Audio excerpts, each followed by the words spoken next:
So lately I've been seeing tons of rumors about a new Fuji X100 camera coming up pretty soon. The Fuji X100v has been out for a while now. It was released, I think, 3+ years ago, and Fuji actually stopped making them a while back. They've been really hard to find. The used market is overhyped, it's overpriced, and there's just a lot of buzz around these cameras. And coincidentally, Fuji announced that they have their X Summit on the 19th or 20th of this month, which is in a couple days. Fuji normally uses the X Summit to announce something super sick, like a new X100 camera. This could be the X100vi or 6 or XX or whatever random name they come up with it. Or they could also be announcing something super random like a cinema camera or action camera or a full frame camera for a lot of you Fuji fans out there. And in the spirit of all these rumors and the excitement of wanting a new X100 camera, today I want to share with you guys my top wishlist items that I'd want to see in a Fuji X100V successor. All of these wishlist items come from 3+ years of experience with the Fuji X100V. I absolutely love that camera, and about a week or so ago, I uploaded my 3-year review on the X100V. So I'll leave a link to that down below so you guys can check that out. And yeah, let's get into all my top features that I want to see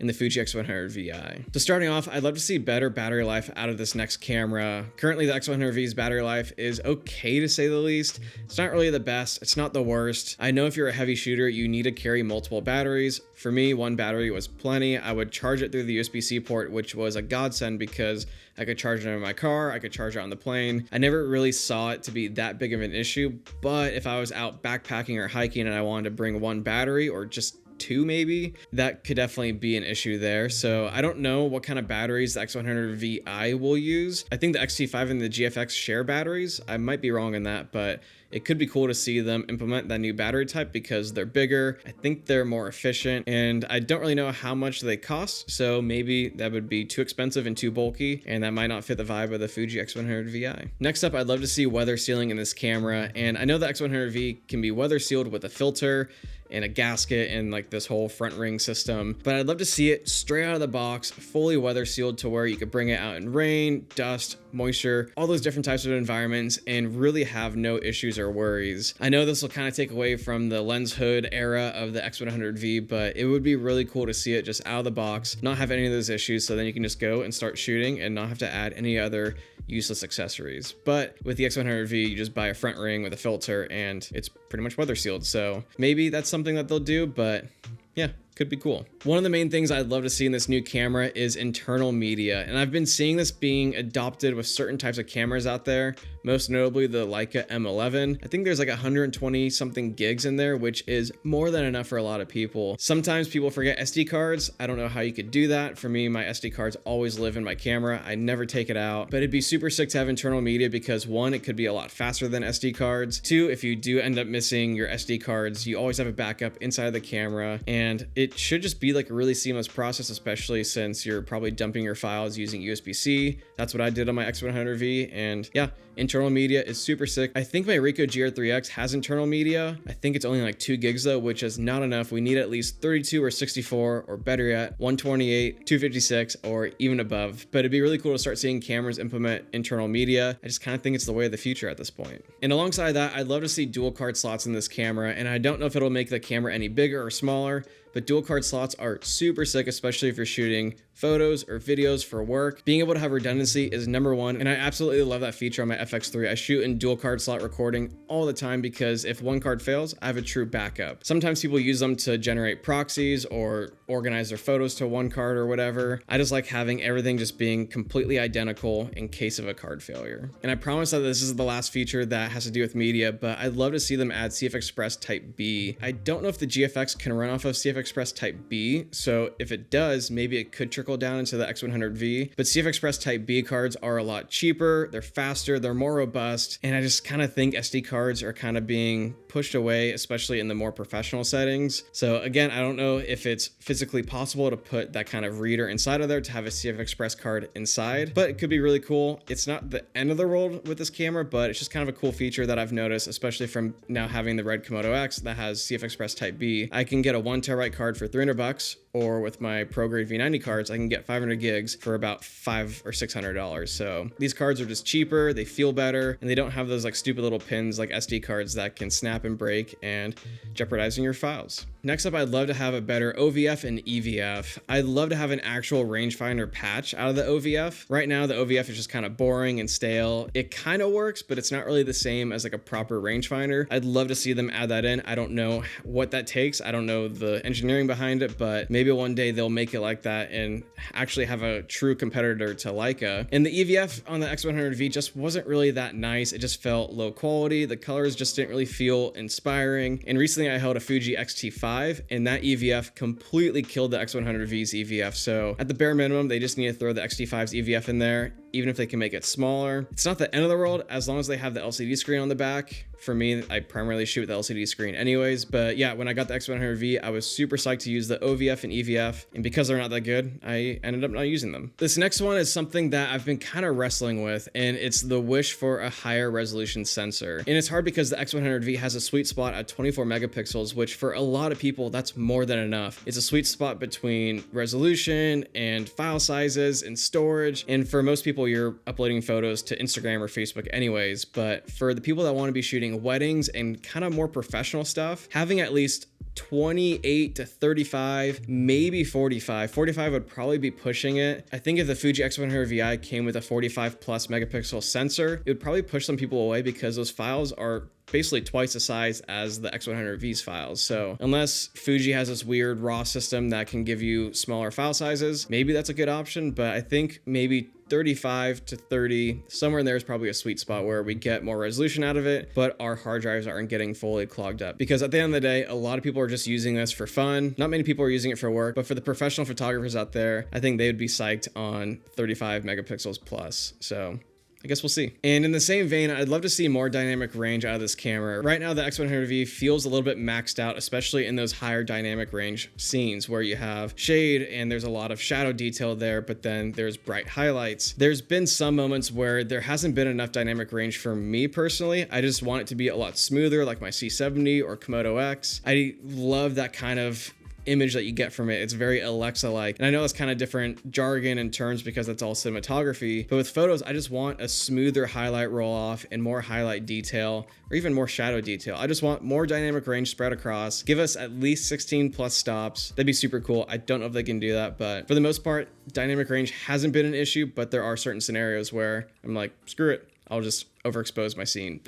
This next wishlist item is a little interesting, and I think it's inspired from shooting at the Ricoh cameras. Right now, Ricoh has the GR3 and the GR3X. They're basically the same thing. I think there might be minor tweaks to the hardware and software, but for the most part, you're basically just getting different lenses out of these cameras. So the Ricoh GR3 is a 28mm, and the GR3X is a 40mm. And it's really cool that Ricoh did this because they have the same camera, same experience, but different lenses built in. It's not like a different attachment like the Fuji WCL or TCL. It's fully built in and you're locked into that. It'd be really cool to see Fuji do this where they have different colors, but they also have different focal lengths. I think if they did 28, 35, and 50, they would absolutely crush because people want the built-in lens experience, but they kind of favor different focal lengths. And I know it's a lot easier to sell the WCL and TCL because you could screw that onto the cameras. You'll probably sell more, but I definitely think there's some people out there that would really enjoy having those lenses built in. And when I say those focal lengths, I mean full frame equivalent, where the X100V has a 23mm lens, but it's a 35 full frame equivalent. So yeah, could be super cool. I don't know if they'll ever do it because that's too many SKUs and they already have a tough time keeping up with production.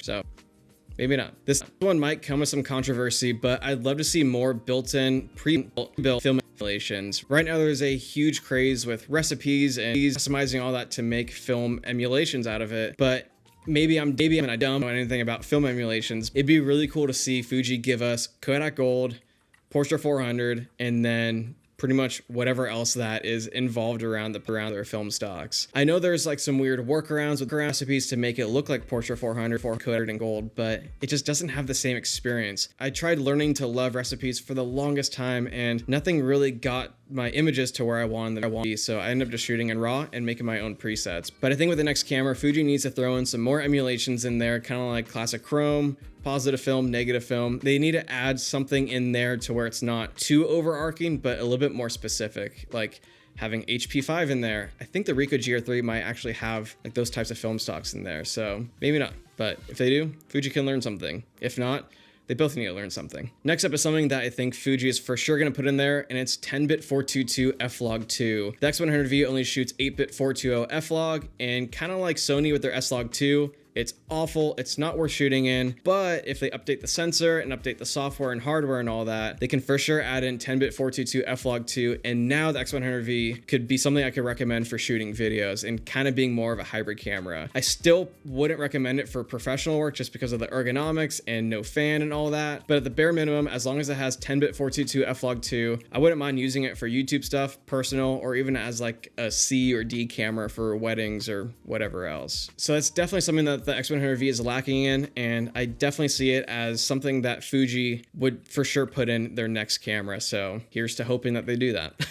And in a similar vein, I really hope they add in IBIS. IBIS is incredible to use for video and photo. For photo, you can shoot in really low light settings, and because you have the IBIS, it takes out those micro jitters that you get, especially when you're at slower shutter speeds trying to let more light in. On cameras that have IBIS, you can get down to 1/15th, 1/20th. You can kind of get into that little zone and find a sweet spot, especially if you have steady hands. But on the Fuji X100V, it's really hard to get that low to let light in because there's no IBIS and the jitters are really emphasized, and because it's jittering and you have a slow shutter speed, you're gonna end up with a blurry photo. My Ricoh GR3X has IBIS in it, and it's been incredible to use. It's not just a low light thing, it's an all day kind of thing. It's just really nice having that working in the background. It makes the shooting experience a lot smoother, and as a result, I get sharper images because of it. This next one is something that I am hoping that they add in, and it's a better manual focusing experience. Right now, the lens on the X100V is awful to manual focus in. I don't even know why they have it as a feature because it's just too loose and it just doesn't feel like an actual manual lens, like a Leica M, Cine lens, vintage lens. I sound like a broken record at this point, but I really hope they fix the focus ring, give it hard stops, dampen it, make it linear, and just make it so smooth and buttery, and also make the focus peaking on the camera a lot nicer too. I think this would be something that would entice a lot of people to upgrade to the X100vi because right now it's just not a fun kind of tactile, like secondhand nature experience to manual focus. They basically should have made the X100V as a point and shoot because of how awful it is. But I know I'm a little ridiculous. I'm very picky about it because I just love smooth focus throws, especially with hard stops on the end. The next item is something that I think they'll probably do, but I don't think it's kind of like a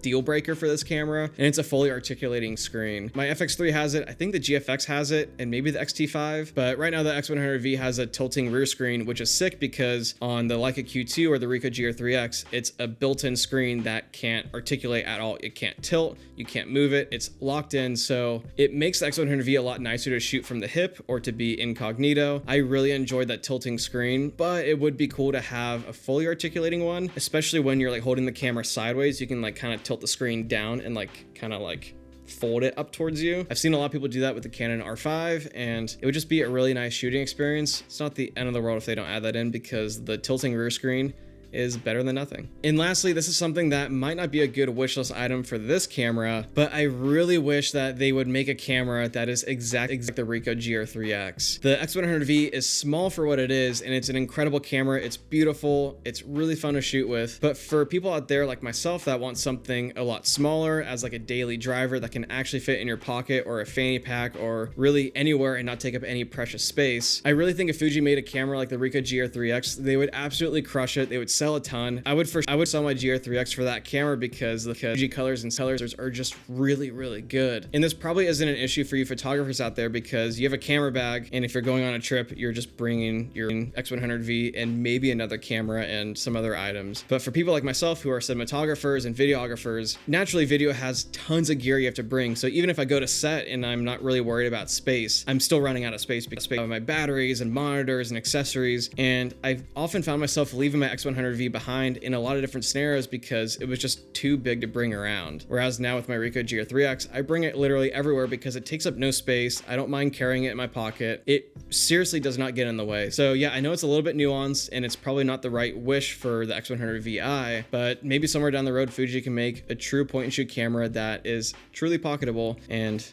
yeah, I'd be extremely psyched on that. So yeah, those are all my wish list items, and I know it's a big ask asking for all those from Fuji. I definitely think they'll only have a handful of those features on there, but it would be really cool to see the majority of those because I really think it would make it a much more refined camera. And if you're watching this video and you don't have one of those cameras, you're probably thinking, should I wait for the X100vi if it actually comes out, or is the X100V enough? And my answer to you is that it depends. Thankfully, the used market for the X100V has dropped quite a bit. They used to sell for 2,000 plus, and now I've been seeing them for like 13 or 1,400. It basically just comes down to, do you care about new tech? What's your budget? And do you need a camera now? For a lot of people out there, and myself included, I love having recent tech. I love having the best of the best, but I also do this for work, and I can usually afford upgrades, and I sell gear to replace with newer gear, and I'm not constantly in the hole because of that. For me personally, I would wait because I want to see what they would actually do with it. But I kind of had a similar scenario when it came to my FX3. I was told to wait for the R5C because it was going to be the best camera out there. It was going to crush. But I was like, dude, I need a camera now. The FX3 does exactly what I need. And if anything, I could sell the FX3 and buy the R5C. Well, I bought the FX3, and then half a year later, the R5C came out, and it's more expensive, and it just didn't do what I wanted out of this type of camera. So I was glad I didn't wait for that camera because that opportunity I had now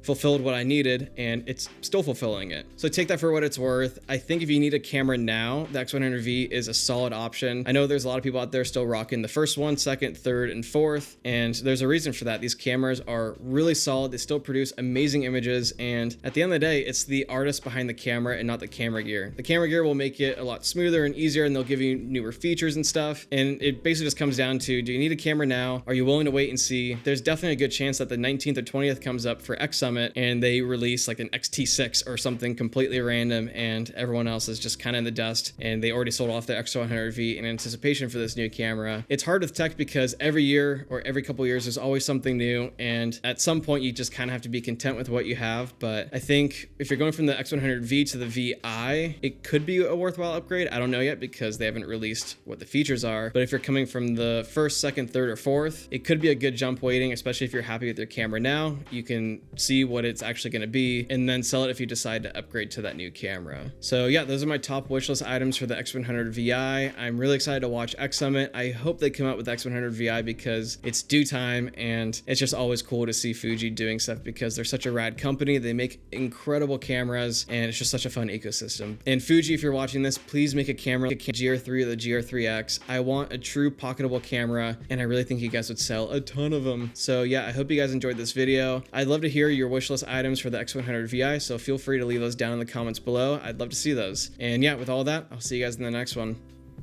Peace.